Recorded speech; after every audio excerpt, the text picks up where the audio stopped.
What's up, ladies and gentlemen? Welcome to another edition of Commander with me. And first and foremost, let me say I'm sorry I've not posted very much over the last couple of weeks, but I've been in school, been really busy with it, focusing on it, and I'm glad I did because it's very important. So there you have it. That's why, if you were wondering. So this is the deck, Memnarch. I was gonna make Memnarch after kiki-jiki before Grand Arbiter, but I didn't want to go that whole mono blue route because it has a lot of negative connotations within Commander communities. People don't like to see a mono blue deck on the other side of the table, which is pretty understandable because it is pretty annoying. People just, play, a bunch of counterspells, everyone that can fit into their deck, and then, play some big bomb, and then just like, wow, that was fun. But my deck's not really like that, I would think, or I would say. So what's our general do? Ooh. So he is a 7 mana legendary artifact creature wizard. It's a 4/5, and for 1 blue blue, target permanent becomes an artifact in addition to its archetypes. And for 3 in a blue, counter or gain control of target artifact. So basically, for 7 mana, you can steal any permanent, or if it's already an artifact, for 4 mana, you can steal their artifact. So and sometimes you can turn things into artifacts, and you can work more artifact interactive things to do that. Like make their card an artifact and copy it with Phyrexian Metamorph. So that's something you can definitely do. But it doesn't come up too often. I don't think it's come up for me yet. So let's go over the deck. Hopefully I won't talk for too long, but I usually do end up talking for too long. So we have Ancient Tomb. It adds for 2 colorless mana and it does 2 damage to you. Since we have 40 life, this usually isn't a problem. I mean, it will become a problem if you tap it every turn and they're really aggressive. But against a control deck, it's like, it's just 2 mana land usually. And I love the art in this card. A card in this card is hilarious. I don't think this, if you've seen the new land, what's it called, the From the Vault land set, I don't like it in the new card frame. It doesn't look very good. But it looks good here. Anyways, Flooded Strand, Blue Fletch Land, and Polluted Delta, Blue Fletch Land, and Scalding Tarn, Blue Fletch Land. I don't have Misty Rainforest. I don't have. That's all of them for blue, yeah. But you can add Crucible Worlds. I don't have it in here. I don't think it's enough. And you can also, but it works with some of the cards in your deck. It does thin your deck out of a land, which is the most relevant. And it works with Helmar Depths, which lets you look at the top 3 cards of your library and put them back in any order. So if you want like one of the cards and you have a fetch line in your hand, or a fetch line that you draw off after the Helmar Depths, you can fetch away the other 2 cards you don't want, or keep one of them, or keep all 3 of them, or just 2 of them. And I like it. I mean, coming into play tapped, sometimes it's bad, and sometimes you'll keep like a 1 or 2 mana Helmar Depth, like, yeah, I can rearrange my library and get there, and sometimes you just don't, and it's like really depressing, because the top 3 cards of your deck are all terrible, and you're just going to lose. But, it's worth a card. And an island somehow made it over here. Go over there, island, please, thank you. Buried Ruin lets you obviously sacrifice the Buried Ruin and get back an artifact from your graveyard, which can be useful with cards like Duplicate that got killed. Get it back and kill things, because this deck is pretty removal light as a mono blue. So something that's, you obviously can get back Soul Ring too as well. Dust Bowl, I had this card for a while and I never really got to play with it, and I figured I'd just try it out because it's monocolored, so a colorless mana is less hurtful than in like multicolored decks. Reliquary Tower, sometimes you just have a ton of cards in your hand and this lets you keep all of them. It's pretty awesome. Strip Mine, kill a land, it's pretty awesome. Fallen Glaciers, never really know how to evaluate this card. I feel like sometimes it's really good, sometimes it's really bad.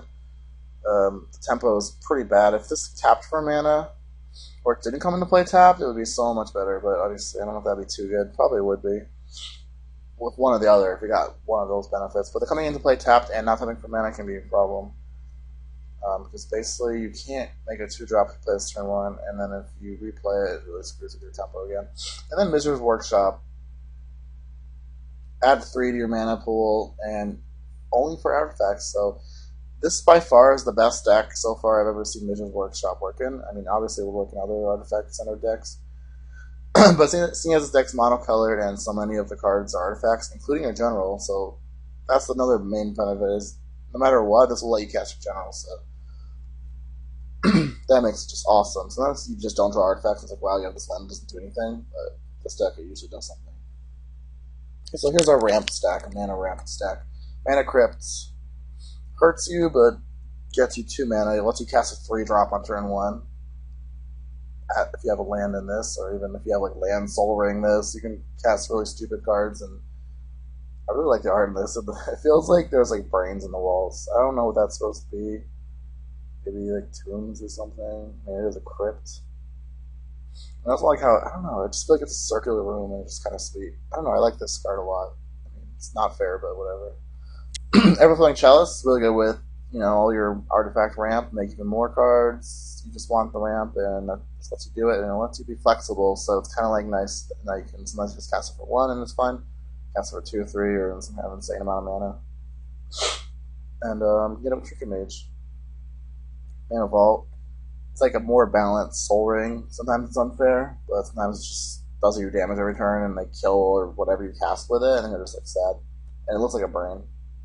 Also, the same guy who made this art, Mark Tian, also did the same art for Doubling Cube, so if you don't know what that card looks like, go look it up, and it's pretty sweet. Doubling Cube, go look it up. The card isn't very good, but the art is pretty sweet. Soul Ring, if they were to ban any card in Commander, they actually banned cards recently. No cards I actually played with, but they banned like Proteus Staff, I think. I heard they did. Proteus Staff, a card that like puts your generals in the bottom of your deck. But Soul Ring, they should just ban it. I mean, they're not going to because they actually put it into every Commander product that they've printed with the decks. And it's less unfair in 4-player, but I mean, I've talked about this before. People are like, why don't you just not play Soul Ring? Well, just because it's unfair or whatever, it doesn't mean you shouldn't put it in your deck, because sometimes your opponent will go turn on Soul Ring, blah blah something, and then you're just like land Soul Ring, and it's like actually sort of a fair game, rather than just dying to their Soul Ring start. But you kind of need it. It's like balancing the tide. Like you're playing kickball in high school, and they pick the best player. Well, should you just pick the worst player to give them a better chance? No, you should just pick the next best player. So having 2 Soul Rings, there you go. Ethereum Sculptor. So the thing about Ethereum Sculptor is he ramps your artifacts, doesn't ramp your other cards, obviously, but people will use removal on Ethereum Sculptor because they're afraid that you're going to do something broken with him, and there actually are combos with Ethereum Sculptor and Top and Future Sight where you can just cast Top, draw a card off the top of your library. Actually, that combo is in my deck. I didn't even realize that. But someone tried to do that to me and then got mad that I wouldn't concede to their combo. And I was like, if you're going to play such a clunky combo, you should feel free to do it. I didn't even know what his combo was. I just saw him keep drawing cards off top of Ethereum Sculptor and a Future Sight and get mad at me that I wouldn't concede. But yeah. But no, anyway, so people will use removal on it. Either because they don't want you to ramp or they don't want to get comboed out. I don't really know why they are so afraid of it, but they'll use like a Lightning Bolt or Doomblade or something. Yeah, Doomblade works. That's good. And it clears the way for your better creatures. Felwar Stone. It's another, sometimes people play blue and gets you blue, sometimes it doesn't. Good Monolith, it's like Mana Vault, but you can untap it at any time and it costs 1 more to cast. It doesn't hurt you. Mindstone, sometimes you want to cash in that ramp that you don't need anymore for a card. Coalition Relic taps for colored mana, which is very relevant, and it ramps you to. Sometimes you can cast like a 6-drop the next turn, which is pretty awesome. Palladium Mirror. Obviously, it's easier to kill than like a 1 Power Stone, but it is worth playing, I think. With Power Stone, sometimes you can go like Midrange Workshop turn 1, then Palladium Mirror, 1 Power Stone, which is pretty sweet. Grand Dynamo lets you cast your general next turn, which is pretty sweet. And I just like this card. I like the art too. And Urza's Black was like actually one of the blocks. I wasn't like playing competitively, but it was actually where I was like cracking boosters open when I was a kid. So it was just like the Urza's Black cards. Even though I never got any of the broken ones, so I just was a kid and didn't have a lot of money. So I just bought like random boosters and just like opened them. Column of Power. So in a blue deck, this is kind of sketchy because a lot of people do play blue. Well, the good thing about that is a lot of people play blue with other colors, so they're usually playing like Steam Vents and like other non-basics, so it doesn't hurt you so much because it's only doubles basic land that taps for blue. So sometimes you want to learn to hold this card in your hand. Sometimes you want to just cast it. If they're like a mono black deck, you just cast it. But if they're like another mono blue deck, you probably just don't want to cast that, and you probably want to mulligan hands with this in your opening hand if it's bad. because it's literally a card you just don't cast. Gilded Lotus. This is like one of the few decks I like to play Gilded Lotus in. You just need the blue and you need the ramp, so there you go. And then Cage Sun. Doubling your mana is sweet, and it only affects you, and it actually makes your creatures a little bigger that are that color. So there you have it. And my computer's freaking out, so sorry about that. Ancestral Vision. 1 blue, suspend, draw 3 cards. Obviously it's very good on turn 1, and it feels pretty broken on turn 1. Ponder, manipulate your deck. Preordain, manipulate your deck. Those cards are fine. They're not super powerful, but they're good. Top lets you manipulate your deck, lets you work with your fetch lands, lets you work with Future Sight, lets you, like if you use Jace Memory Adept, you can set up like draw the card you want, mill the card you don't want. You can basically get 2 cards deeper in your deck, which is pretty awesome. Sometimes annoying to play with. Sometimes people play really slow with it. I try to play as fast as possible so it don't slow the game down. I don't top unnecessarily unless I like make a mistake stacking and then I'll restack. Thirst for Knowledge, instant speed, which is so good. I mean, Compulsive Research is similar, but makes you discard a land. But it's a sorcery, so that makes it a little bit less good in my opinion. But I like this card, and I like how he's drinking this blue stuff. And it looks. I wonder if it tastes good. Probably doesn't though. I was always wondering that. Ristic Study. This card is cool. Sometimes people really play around it. They will lose the tempo and they'll play around it, which is fine. I mean, you don't really get any much value, but sometimes people just won't and just give you free cards. And if you're playing in like a 3 or 4 player game, it obviously gets a lot better because there's not obviously, but sometimes people will just never play around it and they'll just give you cards. You're just drawing 2 or 3 cards a turn while people cast their rampant growths. Future Sight. Love this card. One of my favorite cards, like in Magic. Just love this card. It usually isn't fair. Sometimes it just doesn't do much. Just get really unlucky, but most of the time it does a lot, so there you have it. I need to talk fast on my computer's being done. And Blue Sun Zenith, draw X cards. And I just like this card because you can definitely kill someone with this card, although very rare, but I've done it in Standard, so that's fun. Image. Kill a legend, kill their general, copy a good card. It does a lot. It's only 2 mana. This card is probably too good. But the drawback is there, but like you can copy your own Consecrate Sphinx, so kill one of them or kill both, or they lose. Snapcaster Mage, lots of targets in this deck. Sometimes you don't really want Snapcaster Mage, but he's so good that you just want to have him, even though he can just block and trade and kill like a 2-powered guy or like ambush Planeswalker. Trinket Mage, 2/2, gets you any of your 0 or 1 mana artifacts like Mana Crypt, Chalice, Vault, and Soul Ring. Sometimes people will play like the artifact lands in their deck to like use with like Trinket Mage too, but I really hate the idea of bringing artifact lands. There's way too much artifact hate. You don't want to like get Stone Rained by like a Naturalize, or like get blown out even more by like what is it, Planar Cleansing or something. Or not Planar Cleansing, just gonna do it. But like Austere Command. Yeah, Austere Command would kill these artifacts. Your deck's already pretty weak to artifact haste. You don't want to like make it worse. There we go. And Rants. Metamorph, artifact, and copies anything, and you can actually copy other things if you make them into artifacts. Like, you could copy a Planeswalker and kill it if you made it into an artifact and then cast Metamorph. I guess you could probably just steal it at that point. But it is something that could happen. Solemn, it's a ramp card, he draws you a card, he blocks, taps, all those things. Fencer. Fencer enters the battlefield, returns a spell, or permanent, and he also attacks and blocks for 2/2. I like this card a lot. I really like Venser with Venser, but I can't play Venser in this deck. With Planeswalker, if I could, I would. Because I love that card. Shakashima, sometimes it's fun to have 2 of something, like 2 legends. You can actually make 2 of your own general. And that is awesome because they have to kill one of them. And if they don't, you can just start stealing all the things. I mean, you have to kill both of them. Sometimes they'll just kill, like, you'll play Memnarch and they'll kill it. But you can play Memnarch and cast another Memnarch, and then they're just like, they don't know what to do. They just probably lose.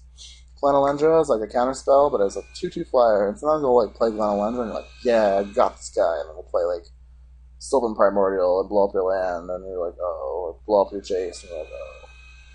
Well, it doesn't stop big creatures, so it's still very good. It's very good against control decks. People don't like to see that card. Bowl Drifter, the good old Flying Fish. I love this. This card's hilarious. There's literally like the art in it, and sometimes you can evoke him and just cast Divination, which sometimes you just need. Like, you have a really good 4-drop or 5-drop to play, you just need to get through your land drops. Frost Titan. I really like how he has a ski slope behind him. I think it's a ski slope, it looks like one. It's pretty sweet. Frost Titan gets pretty hilarious when you start copying him too. But he is the weakest Planeswalker to like copy effects like Phantasmal Image, because he gets tapped down and then they have Frost Titan. You have nothing. Upgrade Sphinx draws 2 cards whenever her opponent draws the cards. It's funny when people cast like a Brainstorm or a Ponder after that you've played a Consecrated Sphinx, and then they realize what they've done and just like concede. Because they're like, oh wow, I just drew my opponent 6 cards by casting Brainstorm. That's always really funny. But that card's just really stupid. Probably shouldn't be allowed in Commander, but I don't know, it's kind of fun. Like, Consecrated Sphinx battles are pretty funny, although they're very annoying. Sphinx of Uthun, Factor Fiction. I don't even have Factor Fiction in this deck, I probably should. Maybe I should have that instead of this. But he's a 5/6 flyer and casts Factor Fiction. Arcanus is so fun. I love this guy. I like that he looks like a Jawa from Star Wars, and he's just sweet. Also better in the old art frame, not the new one. Duplicant, like one of the few ways to remove big creatures, and he does it, and he has a sweet looking eye. I love that card. He has 6 mana, and he has an artifact, so you can cast him on Misery's Workshop. So here's our Planeswalker suite. That was our creature suite, if you could not tell. Jace, Mind Sculptor. Fun card. I've only ultimated him like twice. It's fun. Fate Sling is sometimes relevant, so there's no cards in their hand. And people sometimes will just concede to Jace on turn 4, or even earlier, or even later. So that's something to keep in mind. If you don't want people to concede against you, you probably shouldn't play Jace, because they don't like to see it. Sometimes they just like don't care and they lightning bolt it, and you're like, oh, well, that wasn't too effective. But I like this card. I like blue. Oh, blue's my favorite color, like in general. So I don't know. I like proactive blue cards where you're like doing something, tapping out and doing something. That's kind of this deck's flavor, or not flavor, but it's kind of something I like to do. I like to tap out. I don't like to just stare on like 2 and 3 mana kind of spells all game. Then Jace Memory Adept, he is so cool. If you get to ultimate him, draw like an Omniscience, cast it, and you're just like the happiest person ever. If you like with Ultimate Jace, find your Reliquary Tower. Just really awesome. Love that card. He's really good in Commander. He's a lot better than I thought he would be. Just drawing 2 cards a turn, and like you can also manipulate with like your deck and like fill your graveyard with like Sapcast or Targets. But you don't want to mill your opponent if they have like a reanimator cell deck. And then Tamiyo. So Tamiyo is fun because her ultimate is pretty insane. I've never lost after getting her ultimate off. Like, people just can't win. Like, you just, I mean, if you have 1 counter spell, you can counter all of their spells for as much mana as you have. Or you can just like get, fetch lands back over and over, or I mean, it's just way too good. And you don't try to value Tamiyo. If you have her at 8, you just use the emblem. You don't like try to get her to 9 and then ultimate her. But you gotta be careful because sometimes people will like, with any Planeswalker, but they'll try to like wait till you get it to the ultimate number, and then they'll just like Volition Reigns it or a little Word of Seizing it, and you're just like super sad because you put all that time and effort in protecting a Planeswalker, and then just like steal your ultimate. Tezzeret. So I got Tezzeret just for this deck. I really like this art better than the original art, which is pretty rare for most of the things that I think about Magic, but the other art is so awkward. He's like looking at his arm like he's flexing his metal arm. It just like really doesn't seem proportional. And I think this art, he actually looks like he's untapping 2 artifacts. So I like him. I've never ultimated him. I don't really think I'm ever going to. 40 life format, that ability isn't that effective. But the -X and the +1 are all very good. So there you have it. Karn. Obviously, Karn is very good. You also have a lot of colorless ramps. Sometimes you get Karn off on turn 2, turn 3, and your opponent just doesn't feel good. But he should be in this deck. It's not effective. I mean, he's never good. Gilded Drake. So this is our stealing theme. I was gonna make a very like theft themed deck where I had like a ton of mind controls and treacheries and Volition Reigns. But when you do that, like even though it's kind of like a theme, it's sweet, and maybe I'll just do it for fun. My game is frozen. Oh, it's back. even though that's fun, you end up filling your hand or filling your deck with so many 5 and 6 and 4 drop, mostly 5 and 6. I mean, I'll try it at one point, but not in 1v1. I don't think it's that great because there's a lot of, like, those are usually enchantments, so. Alright, sorry about that, but my computer's freaking out, but let's just say people run a lot of enchantment removals, so you don't want to have too many of that effect. Plus, it's really expensive, and there are people who do play aggressive decks with creatures that you really don't want to steal for 6 mana, 5 mana. But anyways, we have Gilded Drake. It's not really a creature because you're not really ever attacking with Gilded Drake. They are, so you don't want to give them a 3/3 flyer sometimes for like a bad creature. Sometimes someone will play like a Derogatory Speaker, level it up, and then you just Gilded Drake them, and they're just like really sad because they just wanted the Derogatory Speaker. They don't want a 3/3 flyer. It's kind of funny because it shows you. Sometimes you Gilded Drake, you want to play your Planeswalker, and then this thing just attacks and kills your Planeswalker, so you have to kind of be careful. Anyway, Annex. Annex is a card I just wanted to play, so I went and got an Annex. And not the best card, it's probably not that good, just I wanted to have a theft theme, and I just wanted to play with it and see how it is, and I like the art. So there we go, steal a land. It's like stone raiding someone, but worse. You get to keep their land. Treachery. So Treachery is insane. It's mind control. You untap your land. Sometimes you can untap like your Midger's Workshop. Oh, you could untap your Midger's Workshop, not by casting this card. You can untap like your Thawing Glaciers, and then use your Thawing Glaciers to turn you played it. Bribery. Steal their creature out of their deck. People like to play Eldrazi.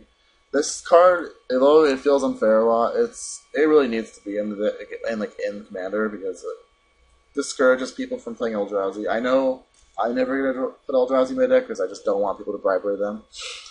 Acquire, and also like Terrastodon. Like people like to play Terrastodon, and they get Terrastodon and they just get so like unhappy, and because Terrastodon kills anything, it kills lands. I mean, it doesn't kill creatures, but it kills like it kills like 3 Planeswalkers. It kills your Gauntlet of Might, Soul Ring, and like your land, and you're like, oh god.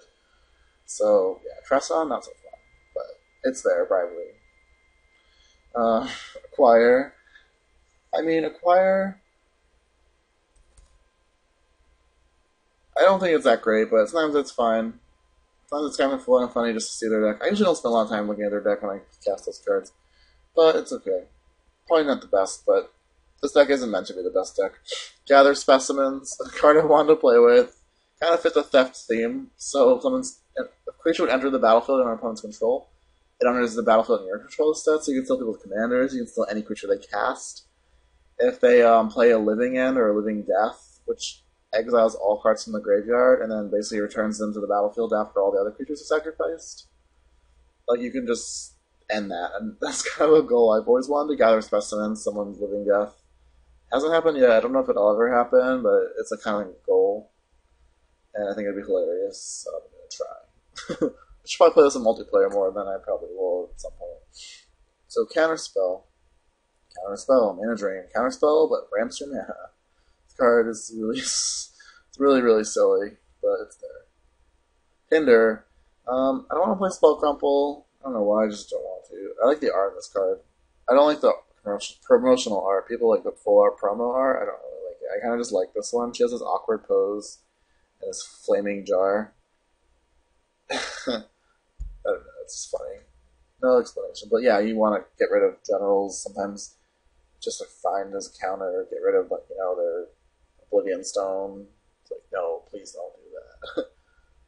Silk Rebuttal. So I don't really need another Counterspell. I mean, there's better ones than Silk Rebuttal, but I feel like it put the flavor of the deck, casting it cheaper with artifacts. And I like the art on it. It's kind of cool. I can't say Brimstone Valley is going on. You know what Brimstone Valley is. And Brimstone Valley was printed afterwards. Cryptic Command. Obviously, it's a really versatile card. Since you just needed to tap their creatures, stop them from attacking you, and then drawing a card or returning annoying permanents. I don't know, it's just a really good card, as you know. Dismiss. So Dismiss is kind of like Cryptic Command, because most of the time people cast Cryptic Command, they cast it as a counter-target spell draw card, and this is a little bit easier to cast. One of the things I've known, the way I built the deck, I found out is that you end up pretty light on blue mana. Like you can't do a lot of different things with blue mana in your turn because you have all this colorless ramp and you have quite a few color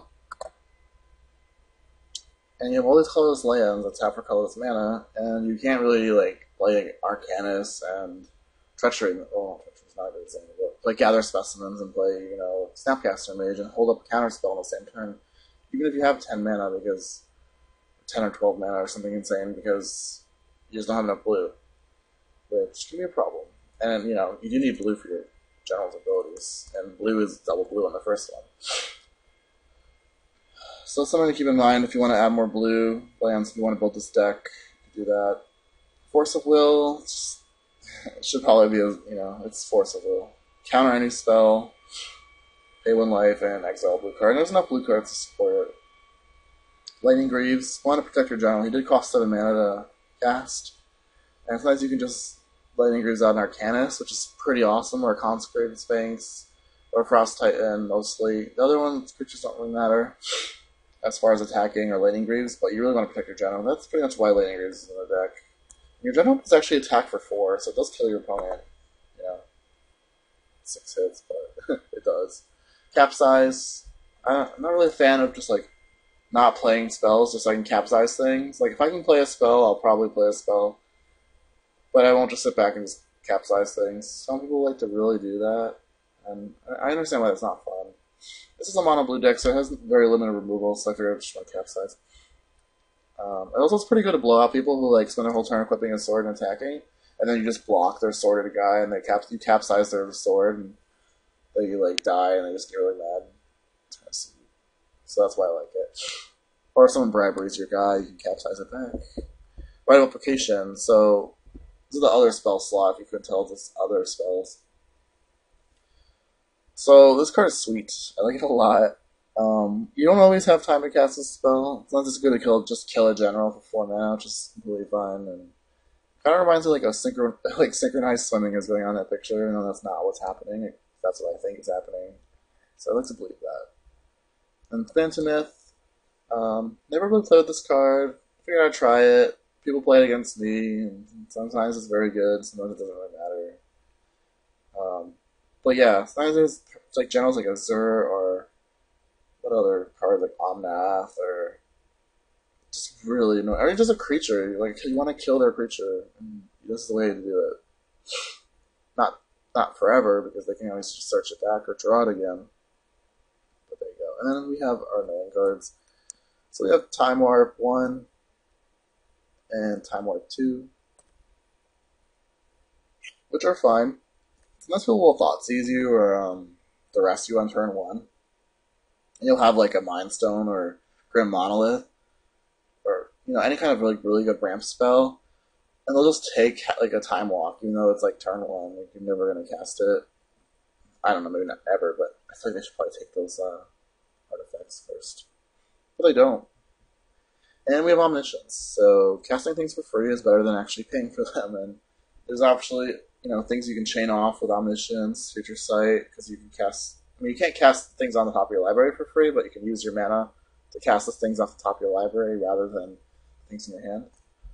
And if you have Counterspells, it lets you protect it. Crossing Grip, obviously, is a good thing against this card. So keeping that in mind if you know your opponent has Crossing Grip. So anyways, I talked for a long time. Oh my god, 20 minutes. Sorry about that. So anyways, I hope you enjoyed the video. Sorry it was so super long. And I'll see you next time. Thanks for watching.